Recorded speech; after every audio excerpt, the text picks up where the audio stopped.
Hello friends and welcome to knowledge refresh. दोस्तों, अमेरिकी president Donald Trump और Ukraine के प्रेसिडेंट व्लादिमीर जेलेंस्की के बीच हुई तीखी बहस की पूरी दुनिया में चर्चा हो रही है।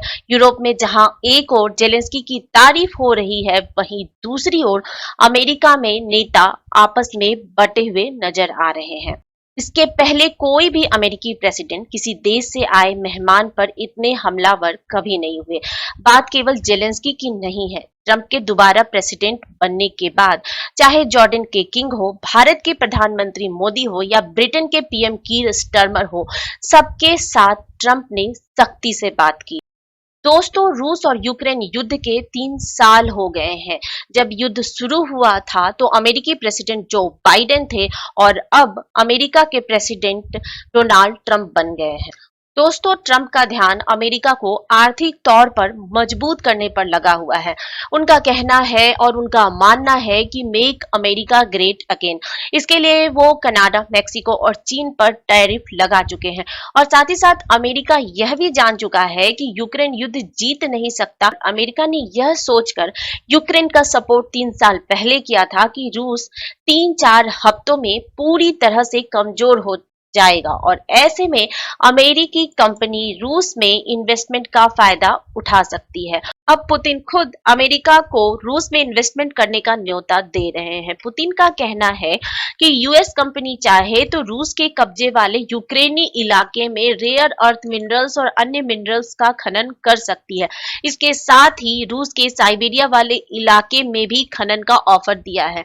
दोस्तों, यूक्रेन में काफी मात्रा में मिनरल्स और रेयर अर्थ मिनरल्स पाए जाते हैं और ये जो इलाका है ये रसिया के कब्जे वाला इलाका है, जिसे रूस ने अपने कब्जे में ले लिया है, जो कि यूक्रेन का पार्ट है। और रूस ने यह भी कहा है कि फरवरी 2022 तक उसने जिन इलाकों पर कब्जा कर लिया है, यानी इन इलाकों पर जो कब्जा कर लिया है फरवरी 2022 तक, उसे वो यूक्रेन को वापस नहीं करेगा। और साथ ही अमेरिकी कंपनी को ये ऑफर भी दिया है कि अगर अमेरिकी कंपनी चाहे तो इन इलाकों में खनन कर सकती है। और साथ ही साथ पुतिन ने रसिया के साइबेरिया वाले इलाके में भी अमेरिकी कंपनी को खनन करने का मौका देने की बात कही है। ऐसे में ट्रंप, जो कि एक बिजनेसमैन भी है, उनका ये मानना है कि क्यों बेकार में यूक्रेन की मदद करके पैसे को खर्च किया जाए, क्योंकि यूक्रेन की मदद करने में अमेरिका के $1 मिलियन ऑलरेडी खर्च हो चुके हैं और अगर भविष्य में भी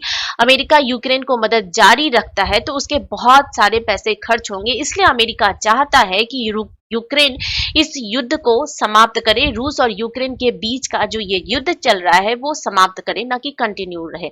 इसी सब बातों की वजह से ट्रंप और जेलेंस्की के बीच में तीखी बहस भी हुई। इसके साथ ही साथ अमेरिका चीन और रूस के गठजोड़ को भी कमजोर करना चाहता है। यूक्रेन को लेकर ट्रंप के इस रुख को लेकर कई लोग ये भी मानते हैं कि ट्रंप पुतिन के प्रति, यानी कि रसिया के प्रति अपने नरम रवैये से रूस और चीन की जुगलबंदी को खत्म करना चाहते हैं, क्योंकि पिछले कुछ दिनों में रूस और चीन एक दूसरे के काफी नजदीक आ गए हैं। तो ट्रंप चाहते हैं कि उन दोनों की जो ये दोस्ती है, उन दोनों की जो जुगलबंदी है, उसको थोड़ा कमजोर किया जाए। और अब यह सवाल उठता है कि ये सारी स्थिति में यूक्रेन के राष्ट्रपति व्लादिमीर जेलेंस्की अब क्या करेंगे।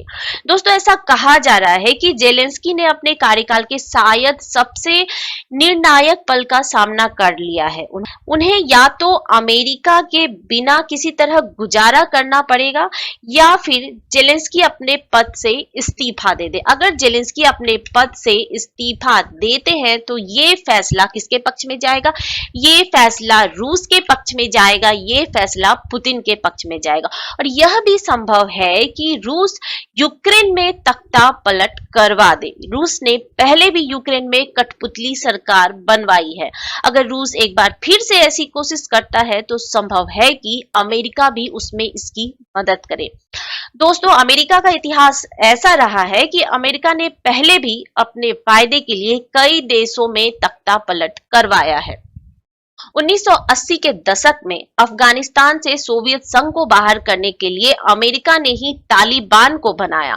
तालिबान ने अफगानिस्तान पर कब्जा कर लिया था। बाद में अमेरिका ने तालिबान के खिलाफ ही 20 साल तक लड़ाई लड़ी और पिछले साल बांग्लादेश में शेख हसीना की तख्तापलट में भी अमेरिका के ही हाथ होने का आरोप लगाया जा रहा है। शेख हसीना की जो तख्तापलट हुई है बांग्लादेश से, वो भी कहा जा रहा है कि कहीं ना कहीं इसमें किसका हाथ है, इसमें अमेरिका का ही हाथ है।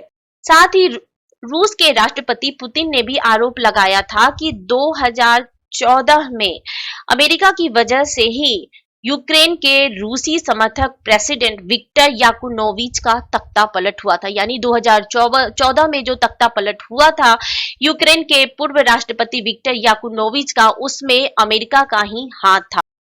खैर, ये तो अब आने वाले समय में ही तय होगा कि अमेरिका और यूक्रेन के रिश्ते का भविष्य कैसा होगा।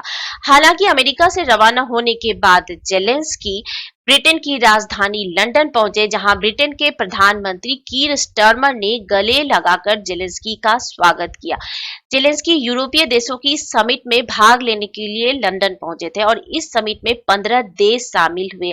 साथ ही साथ ब्रिटेन ने यूक्रेन को मिसाइल के लिए 14,000 करोड़ देने का भी वादा किया है, जिससे यूक्रेन 5,000 एयर डिफेंस मिसाइल खरीदेगा। और स्टर्मर ने यह भी कहा कि अमेरिका कई दशकों से हमारा भरोसेमंद साथी रहा है और हमें उम्मीद है कि आने वाले समय में भी वो हमारा भरोसेमंद साथी बना रहेगा।